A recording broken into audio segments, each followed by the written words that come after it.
नमस्कार सीताराम। आज फिर से हरियाणा की बहन जी ने महाराज जी के लिए भागवत गीता, रामायण और ग्लूकोज, छाता, घड़ा भेजा है। वही महाराज जी को हम देने आए हैं। यह देखिए महाराज जी का ये छोटा सा शिव मंदिर है और महाराज जी वहाँ बैठे तपस्या करते रहते हैं। चार और कुछ दर्शक भी हैं जो लखनऊ से आए हैं, लखनऊ विश्वविद्यालय से। वो भी महाराज जी का सत्संग ले रहे हैं। देखिए ऐसा कुछ दृश्य है महाराज जी की कुटिया का और यहाँ पर महाराज जी बैठे हुए हैं। उन्होंने 22 वर्ष की उम्र में समाधि ये देखिए, किसको भी मैं दिखा देता हूँ पूरा। ये बागवानी है और ये महाराज जी की झोपड़ी है। और चल के झोपड़ी भी दिखा देता हूँ दर्शकों में। महाराज जी की ये झोपड़ी है और यहाँ रहते हैं हमारे महाराज जी। देखिए ये आसन है और ये लेटने की जगह। ये ऐसा कुछ दृश्य है महाराज जी की कुटिया के ये चारों तरफ। और वहाँ एक महात्मा बैठे हुए हैं, वो देखिए। जी जी, आपके लिए भागवत गीता और ये छाता, ग्लूकोज का पैकेट, ये घड़ा और मच्छरदानी भेजा है। में भी लिखा है, नारी पुरुष सचराचर जीव चराचर कोय। आप लोग अगर हिंदी जो जानते हो, मानते हो, ये दौड़ने में कुछ नहीं है। नारी पुरुष सचराचर, स्त्री पुरुष जीव में जीव जंतु पांच पंछी कोई भी हो। महाभारत का अर्थ किसी महा माने क्या होता है? डिग्री। भा माने उसमें ज्ञान में लगे रहो, रथ माने लगे रहो। तो उसका अर्थ अलग सरल लगेगा। युद्ध युद्ध लिखा है, क्षत्रिय को युद्ध करो। अभी खोल के गीता खोल के देख लीजिए, ये लगा कि क्षत्रिय जन्म में सब शूद्र है, कुछ कमाई कर लिया तो बनिया हो गया बैस, और फिर महाराज जी को खिलाओ जरा। उसके पास लड़ने की क्षमता आ गई तो क्षत्रिय हो गया। पटेल जी तो लाइए, महाराज जी कटोरी में खाएंगे जी अभी, फिर हम देखेंगे। आपके अंदर दुर्गुण भरे हुए हैं, काम क्रोध लोभ मद मत्सर है, वही है शत्रु, वही है मोह रूपी रावण है, क्रोध रूपी कुंभकर्ण है। ये शास्त्रों में लिखा हुआ है। मोह ही रावण है, क्रोध ही कुंभकर्ण है। जब क्रोध आ जाता है तो कहते 6 महीने में एक दिन जीतता। अगर रोज क्रोध आ जाए आपको तो क्या करेंगे आप? प्रलय कर देंगे? नहीं कर देंगे। किसी के सुनेंगे? कभी क्रोध आया कि नहीं आया आप लोगों को? आता है ना। और क्रोध आने के समय, उस समय फिर बुद्धि खराब होती कि नहीं? फिर कोई समझाए तो भी नहीं मानता। तो इसलिए काम क्रोध फिर लोभ लोभ, एक ही चीज से एक ही परमात्मा है, एक ही बीज है। ये देखो इतना बड़ा वृक्ष खड़ा हुआ है, वो बीज जमने ना पाए तो वृक्ष होगा, और जम हो गया तब कोई पूरा गांव लग जाए, पूरा टाठी घाट लग जाए तो भी झाड़ को उखाड़ सकते हो। तो मोह रूपये मोह सकल जड़ है, मोह सकल व्याधिन कर मूला। सभी की जड़ क्या है? मोह। आपने उतनी दूर से बोलते लखनऊ से आए, कलकत्ता से आए, तमाम से आए, क्यों आए हो? कुछ पाने के लिए आए होगे, कुछ दे के कुछ पाओगे, लेकिन हमारे पास तो कुछ है नहीं। तुम्हारे अंदर ही है सब कुछ, और संतुष्टि के लिए नहीं तो अंदर ही भाई सब कुछ है। वो संतुष्टि कहाँ होगी? आपके अंदर ही है, उसको खोजना पड़ेगा। हम देने लायक कौन है? नहीं तो जिसने अब जिसने दिया है, नहीं आपको दिया क्या? क्या कमी रखा है? मनुष्य जीवन संसार में दुर्लभ है। सही, मैं नहीं कहता हूँ। शंकराचार्य आदि पुरुष जो हो गए, उन्होंने कहा है कि ये मनुष्य जीवन जो है दुर्लभ है, वो जीवन मिला है। अब उससे आप जो चाहे कर सकते हो। आप हाथी पाल लो, बाघ पाल लो, बुराई पाल लो, अच्छे पाल लो, वो आपके ऊपर है। छूट आपको दे के रखी कि हमने मनुष्य शरीर दे दिया, ब्रह्मा कहता, बाकी तुम्हारे कर्म, और बाकी तुम एक सेकंड भी, मिनट की बात, एक सेकंड बिना कर्म के आदमी नहीं रह सकता है। कुछ भी करोगे, बोलोगे, बताओगे, खाओगे, पीनो, और सब ऑटोमेटिक होता है। हमारे तुम्हारे कहने की जरूरत नहीं है, लेकिन लोग बोलते कि मैं कर रहा हूँ। मैं तो ही कर रहा हूँ। हाँ, गीता में श्री 6वें अध्याय में, 7वें अध्याय में सब खोल के आप देख लो। आप लोग पढ़े लिखे हो, आपने इंजीनियर कर लिए, डॉक्टरी कर लिया, वकील बन गए, प्रधानमंत्री बन गए, पर 2 पैसे का चालीसा नहीं पढ़ पाए और उसके अर्थ को नहीं जाने। हम मनुष्य बन गए, पर मनुष्य का धर्म क्या है इतना तो जानना है। आहार निद्रा भय मैथुनम, सरल भाषा है। किसी जोगी क्या? आहार निद्रा भय मैथुनम सामानम एतत् पशुभिः नराणाम। मैं संस्कृत नहीं जानता, कुछ नहीं पढ़ा हूँ, लेकिन मैं सुना हूँ कि आहार माने भोजन सारा संसार ले रहा है, मनुष्य जीव जंतु भूत प्रेत देवी देवता सब ले रहे हैं कि नहीं ले रहे हैं। निद्रा सबको आ रही कि नहीं आ रही, अपने आप आती कि नहीं। आहार निद्रा भय भय डर सबको लगता है। पाकिस्तान को डर है कि नहीं है, भारत को डर है कि नहीं है, अमेरिका को डर है कि दूसरा देश चढ़ेगा, सबको डर है कि नहीं। हमको आपको डर है कि कोई ना कोई खाएगा, खाए ना खाए लेकिन भय। तो भय, फिर आहार निद्रा भय मैथुन। मैथुन माने हो तो उत्पत्ति करना। उत्पत्ति कौन नहीं कर रहा है, मनुष्य नहीं कर रहा है, पशु पक्षी नहीं कर रहे हैं, सेब सांप बिच्छी सब उत्पत्ति, सब बच्चा पैदा कर रहे हैं कि नहीं। और सब चिड़िया भी अपने बच्चे को लेती है। कुत्ता जन्म लेता है तो 4 दिन वो बच्चा दे के 4 दिन अपनी जगह से हिलती नहीं है। आप लोगों ने देखा हो, अनुभव न किया हो तो क्यों नहीं हिलती है, उसको भी माया है, तो इतना ज्ञान है कि मेरा बच्चा है। जंगल में यहाँ भालू भरे हुए हैं, लेकिन वो और उनके बच्चे साथ में रहेंगे तो दूसरे को तुरंत आपके ऊपर हमला। और ऐसा आप बैठे रहो को नहीं, क्यों, उनको भी मोह कि हमारे बच्चे को कोई पकड़ेगा। गाय जन्म देती है, बाघ ही चला जाए उसके पास नहीं जा सकता है उस समय जब तक उसकी शक्ति है। तो ये ऐसी माया है। तो आहार निद्रा भय मैथुनम सामान्य में तत्पस भी नराणाम। और तो सब यही काम करते, तो मनुष्य सबसे बड़ा भाई क्यों माना गया। आगे प्रश्न खड़ा हो गया। धर्मो ही तेषाम अधिको विशेषो धर्मेण हीना पशु भी समाना। उसके अंदर धर्म है, ज्ञान है। और अगर धर्म नहीं है, ज्ञान नहीं है, तो उसको खाली सींग और पूंछ नहीं है, बाकी वो पशु के बराबर है। ऐसा शास्त्रों में लिखा हुआ है। अब आप लोगों को अच्छा लगे तो ठीक है, नहीं लगे तो ठीक है, हैं? सही मनुष्य नहीं तो मनुष्य इसमें प्राणियों में जानवरों में अंतर कहाँ लखनऊ है, कहाँ टाठी घाट है, कहाँ से उतनी दूर से आप मेहनत आ गए पाने के लिए। और अपने अंदर ही 15वें अध्याय का 4था श्लोक है गीता में, जो कृष्ण को मानते हो 15वें अध्याय का 4था श्लोक है।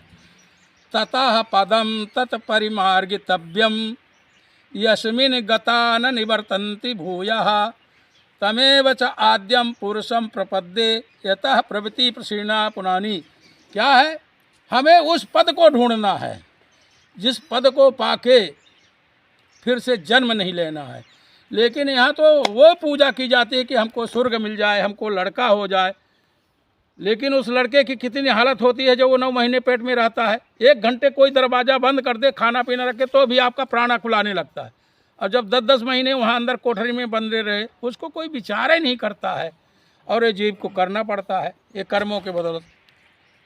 कितने लोग यज्ञ किए, कितने को पुत्र नहीं हुआ तो पुत्र के लिए पुत्र करके, भगवान को भी यज्ञ करके वशिष्ठ ने किया। सिंगीर इसको बुलाया कि नहीं बुलाया, और ईश्वर हो गया। और वो ईश्वर के भले वो उसको वैकुंठ मिला हो, लेकिन उसको प्राण छोड़ना पड़ा उसके वियोग में।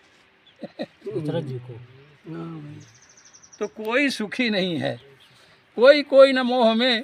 एक ऐसी परम गति है, वो उसकी लीला वही जानते, इसलिए उसकी शरण में हो जाओ, बाकी सब छोड़ दो। और शरण में होता नहीं आदमी, कोई पैसे के पीछे, कोई लड़के के पीछे, कोई कल्याण से दौड़ रहा है। इसलिए उसने बोला कि तुम्हारे को कुछ भागने की जरूरत नहीं है। सर्वधर्मान पर बड़े सरल भाषा में कहा कि सब छोड़ दो, मेरी शरण आ जाओ। सर्वधर्मान परित्यज्य मामेकम शरणम व्रज। रोज रात और अब कहाँ कितने भंडारे हो रहे हैं, कितना राम अर्चना हो रहा है, कितनी भागवत हो रही है। तुम्हारा जी छोड़ने का मतलब घर गृहस्थी छोड़ दें, घर नहीं छोड़ो भाई, वही बोला कि युद्ध हो रहा है तुम्हारे अंदर, दोनों है, काम क्रोध लोभ है, ज्ञान वैराग्य है। राम की पार्टी है, अंगद हनुमान। हनुमान क्या है, जो हनन करे मान का। हम रे कह दिया कि का रे, तो आपको बुरा लगेगा नहीं लगेगा। आइए पधारिए तो आप खुश हो गए। क्या मिल गया उसमें, क्या मिला, मिला कुछ। लेकिन इस मान अपमान में दुनिया जल रही है, यही रातों दिन झगड़ा है। हमें मान नहीं दिया, हमारी इज्जत नहीं किया। उसको भी लिखा है निर्मान मोहा जित संग दोषा। निरामान जो है, जित संग दोषा, सब दोषों को जिसने जीत लिया है। निर्मान मोहा जित संग। अध्यात्म, अध्यात्म क्या है, कृष्ण ने बताया कि विद्या सब है, लेकिन सबसे बड़ी विद्या कौन है, अध्यात्म विद्या है। तो महाराज जी जिस परिवेश में हम लोग रहते हैं वो पूरा माया का जाल है। और माँ बाप, हमने भाई, तुलसी ने लिखा समाज है कि और गोचर, गो माने इंद्रियां, गोचर माने जहाँ तक दिखे, गो गोचर जहाँ लगी मन जाई। गोचर माने जो सब चीज़ दिखाई देती है। गो गोचर जहाँ लगी मन जाई, सो सब माया जाने हो भाई। क्या आपने पढ़ा नहीं है, सबने पढ़ा है, सुना है, लेकिन मानता नहीं है, क्योंकि वो हमारे शत्रु खड़े हैं। कौन, काम और क्रोध। गंजेड़ी के पास कोई पूछना नहीं पड़ता, वो 10 गंजेड़ी और वो 40 चिलिम मार के उनकी दोस्ती हो जाती है। कहीं से महाराज जी कुछ मार्गदर्शन मिलता है तो आदमी आगे बढ़ता है। मार्गदर्शन यही है कि आपको विचार करना कि हमारे अंदर परमात्मा बैठा है। जी इसको आत्मा कहते हैं, उसको परमात्मा कहते हैं। हम उसके अंशी हैं, जी वो मेरा अंश है, हम उसके अंश हैं। और उसको धनी को हम भूल गए हैं। वो बनाने वाला है, करने वाला है। लेकिन ये कहना सुनना एक दिन 2 दिन के भागने से नहीं होगा। बहुत जन्म नाम, गीता में वो भी लिखा है, बहुत जन्म नाम अंते, बहुत जन्मों के बाद, बहुत युगों के बाद जब उसकी बुद्धि पलट जाती है। राजा दशरथ कौन था, उसके पहले का इतिहास देखो। मनु सतरूपा हृदय बहुत दुख लाग। कहाँ दुख लाग? हृदय में। हृदय बहुत दुख लाग, जन्म गयो हरि भजन बिनु। है होए न विषय विराग, भवन बसत बच्चा। चौथा पन आ गया, बैराग नहीं हो गया। आखिर में उन्होंने जेठे लड़के को देके गए, यहाँ चले जात सो हतमति धीरा, दोनों गए। तो मनुष्यत रूपा रामायण एक कवि की होता है, आपने सुना होगा, जहाँ ना पहुँचे रवि वहाँ पहुँचे कवि। तब मनुष्य होता है, मनुष्य देखोगे रूपा। लेकिन सही अर्थ जब संतों के पास, कोई ज्ञानी के पास जाओ तो मन ही मनु है और सतरूपा बुद्धि है। आपकी मन बुद्धि में विचार आ गया, समझ में आ गया कि संसार बेकार है। और नहीं तो रोज़ जगह खरीदो, रोज़ औरत करो, रोज़ मदी करो, बच्चे पैदा करो, ब्याह करो, ये धर्म है, ये अधर्म है। अर्जुन पहले अध्याय में रो रहा ना, तुम क्या बोल रहे हो, मेरे भाई, मेरे चाचा, मेरे मामा, मेरे नाना, कितना नहीं गिनाया उसने। ये सब क्या हो जाएंगे? वर्ण संकर हो जाएंगे। तो दौड़े यहाँ चले आए और वो 2 शब्द तुम्हारे सामने था, उसको पढ़ के समझने की कोशिश नहीं किया। और मेरे भाई लोग, तो मैं क्या करूं, क्या मेरी गलती है या भगवान की? महाराज जी जो वातावरण बना है वहाँ का, वहाँ समझना और बैठना बहुत कठिन है। और आप लोग यहाँ कितने आदमी यहाँ टाटी घाट में संत बैठे हैं, कितने मंत्र ले रहे हैं, पर कौन उस मंत्र के अधीन चल रहा है? जी जी जी। वो भले बुरा माने। देखिए महाराज जी, जो मंत्र के अधीन चलते थे, संभावना है कि यदि आपके शरण में आए हैं, कुछ कहें, कोई नहीं, बात नहीं, बैठ कहीं जाए, जाने की जरूरत कोई नहीं बात है। बैठ ये जाए जो मन सब में। देखता है इसको देखते रहो, दृष्टा रहो, उससे देखने में कोई बुरा नहीं है। उसको अपना मत मान लो, आसक्त मत हो जाओ। सक्त आसक्त, अविनाशी विनाशी। ये भी कहा कि गीता में ये आत्मा जो बोल रही है वो अविनाशी है, न जलती है न करती है, ये भी लिखा है। पर किसी ने देखा तो नहीं है। और कितने सूक्ष्म की आज तक कोई माँ का बेटा आप ये चैलेंज कर सकते हो, कोई माँ का बेटा पैदा ही नहीं हुआ जो उसको देखा होगा। तुम्हारे अंदर मेरे अंदर कौन बोल रहा है? बड़ी बड़ी बात करते हैं, पर बताए कोई कि इसको देखा है। कठोपनिषद में नचिकेता नाम का एक पुत्र हो गया है, उद्कालक राजा थे, उन्होंने दान किया। उसने बोल दिया कि क्यों ऐसे गायों को दान दे रहे हो जो बुढ़ी हो गई है, बच्चा नहीं दे सकती हैं, उनको दान देने से फायदा नहीं होगा, उससे अच्छा मुझे दान दो। पूछे नहीं, लास्ट में वो पीछे लगा रहा तो बोले तेरे को मृत्यु की देता, तो मृत्यु को चला गया, यमराज के पास किया लड़ाई। ये कठोपनिषद उसका बहुत बड़ा भाग है। 4 दिन 5 दिन बैठा रहा गया, यमराज कहीं बाहर से आ गए, बोले क्या चाहिए? बोले ये कौन है? तो उन्होंने बोला भाई ये अनुभव से जाना जा सकता है, इसका कोई आकार विकार नहीं है। मैं तो ऐसा पढ़ा हूँ, फिर आप लोग जाने और वो संत लोग जाने जिन्हें लिखा है। क्योंकि आप सांस तो ले रहे हो, बिना हवा के कोई प्राणी नहीं जी रहा है। सरल भाषा में हवा कहते हैं, कोई वायु कहता है। वो हवा भी आज पंप में भर के बेच रहे हैं लोग। हैं, गाड़ी लाते हो, गाड़ी से आए हो, क्या ऐसे आए हो? तो के पंचर हो गई तो पैसा बिना बारी कहीं गाड़ी में हवा भरा जाता है।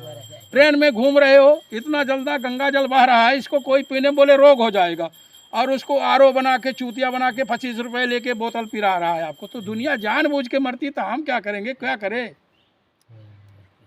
अब इसको बता के भी कोई फायदा, कोई मानने वाला है? कोई मानने वाला है? आपका गला दबा देंगे कि वो आरओ का जल नहीं पिलाओगे, बोलेंगे हमको रोग पिला देते हैं। तो ऐसी दुनिया है, तो ये कहाँ तक आप झगड़ा करेंगे? इसलिए अपने आप को सुधारो, दूसरियों को मत सुधारो। हम आपको उपदेश देने लायक नहीं, हम अपने आप को कि हम क्या कर रहे हैं, हम बुराइयों से बचें, किसी चीज़ का लालच ना करें, हो गया। यहाँ न साधन है आपके सामने, न कोई रोड है, न गाड़ी है। इतनी रोड में आप रो रहे हो, रोड में रो रहे हो चलाने के लिए। गाड़ी कभी ख़त्म नहीं हुआ है, हम भुगत गए हैं। हम खत्म हो गए, भोग खत्म नहीं हुआ। तपो न तब तक कभी तप खत्म नहीं हुआ, अपन हम तप गए हैं। जीर्ण समय कभी बुढ़ा नहीं हुआ, हम बुढ़े हो गए हैं। पुनरपि जननम पुनरपि मरणम, कितना ज्ञान लोगे, कितना ज्ञान। बड़े बड़े सुखदेव जैसे ज्ञानी राजा परीक्षित को ज्ञान दिया, उतनी बड़ी भागवत लिखा व्यास जी ने, उसको रोज सुन रहे हैं। कहीं विमान आ रहा है क्या? किसी को भागवत सुनने के बाद कहते हैं विमान आया था, उनको किसी को विमान आया है? ऐसा कौन सा गांव जिस गांव में हर साल से 10 भागवत नहीं होती है? पर नाम तो नहीं सुना कहीं विमान आ रहा है। कहीं विमान आया नहीं। अब पुण्य कमा रहे हैं, इसलिए कहा है कि पुण्य छिन्ने विशाले मृत्यु लोके, वो पुण्य खत्म। और आप हम पुण्य, इसीलिए आप दौड़ते हैं कि हम जाएंगे तो हमको पुण्य पुण्य मिल जाए। महाराज जी ना सुखदेव महाराज जैसे वक्ता हैं, ना परीक्षित जैसे श्रोता हैं। श्रोता वक्ता दोनों भिन्न है। हाँ, नहीं तो इसीलिए तो वो भी लिखा, कुछ छोड़ा नहीं है भाई। तुलसीदास की फोटो मिली, तुलसीदास तो मिले नहीं तो कोई पीट रहा था, बोले क्यों मार रहे हो फोटो को? बोले इसने साले ने हमको कुछ छोड़ा ही नहीं लिखने के लिए, तब क्या करूँ? उसको गाली भी। महाराज जी ग्रहण करिए। अरे बस बस भाई, बेटियों को आशीर्वाद भी दीजिए, बेटियां आपको बहुत चाहती है। नहीं नहीं, ये सब वो माँ है, संसार की रचना करने वाले हैं। एक दिन यहाँ रसिक मुरारी करके थे, एक बड़े बहुत बड़े संत हैं। उनके दरबार में एक औरत चली गई, तो वो पेट में कपड़ा बांध ली। हाँ जी जी। और भोजन किया और बोला इसको भी दे दो। तो बांटने वाला देखा तो छड़ा लिया कपड़ा और बोला तू झूठ बोलती है, तो कपड़ा बांधा है। हाँ तो जाके रसिक मुरारी जो है किसी ने बताया, हाँ किसी ने उनको मांग रही थी, नहीं दिया। हाँ। बोले क्यों बेटा? बोले वो झूठ बोल रही थी। बोले झूठ क्या बोल रही थी? वो चाहे कपड़े का लड़का बनाए चाहे चमड़े का बनाए, दोनों एक ही, उनका माँ का बनाना काम है, तो माँ के हाथ में है सब कुछ। तो ऐसी है वो बेटियां, वो भले बेवकूफ़ बना रही हैं हमको। वो सब शक्ति उनके पास है, हैं? उनके हाथ में क्या नहीं दे के रखा है? शक्ति देखो दुर्गा वो है, धन देखो लक्ष्मी वो है, वाणी देखो सरस्वती वो है, धन देने में लक्ष्मी वो है। अब लोग भूल जाए तो हम क्या करें? हम तो उन्हीं से पाते हैं। ये लड्डू लेके आए हो, किसने भेजा? वही भेजा है ना, आप तो नहीं लाए हो। नहीं नहीं, तो भेजने वाली वही है, बेवकूफ़ बना रही है हमको। दे वही रही है, उसको ऐसा ही बोलो, तो हमको बेवकूफ़ क्यों बना रही है? दे तो वही रही है जो लखनऊ से यहाँ तक भेज सकती है। दौड़े चले आए यहाँ। बताइए कि कौन सी चीज छोड़ा जो नहीं खाया? मनुष्य का एक गिलास पेट है, बुरा माने चाहे भला माने, उसने क्या छोड़ा है जो नहीं खा लिया? मछली नहीं खा लिया, कुत्ता नहीं खा लिया, गधा नहीं खा लिया। हाँ, कुछ नहीं बचा जो नहीं खा लिया। मान लो इंडिया नहीं खाता होगा, पाकिस्तान नहीं, चीन है तो बोलते चीन का कुत्ता भी नहीं छोड़ता है, गधा भी नहीं छोड़ता है। इतिहास में ऐसा लिखा है।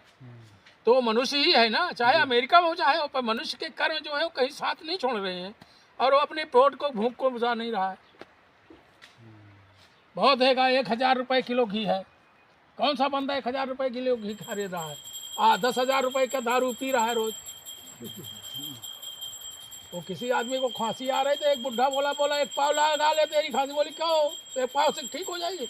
बोले हमारे बाप दादा के बड़े बड़े बंधवा चले गए, ठीक हो गए, तब क्या तुम्हारी खांसी नहीं ठीक होगी?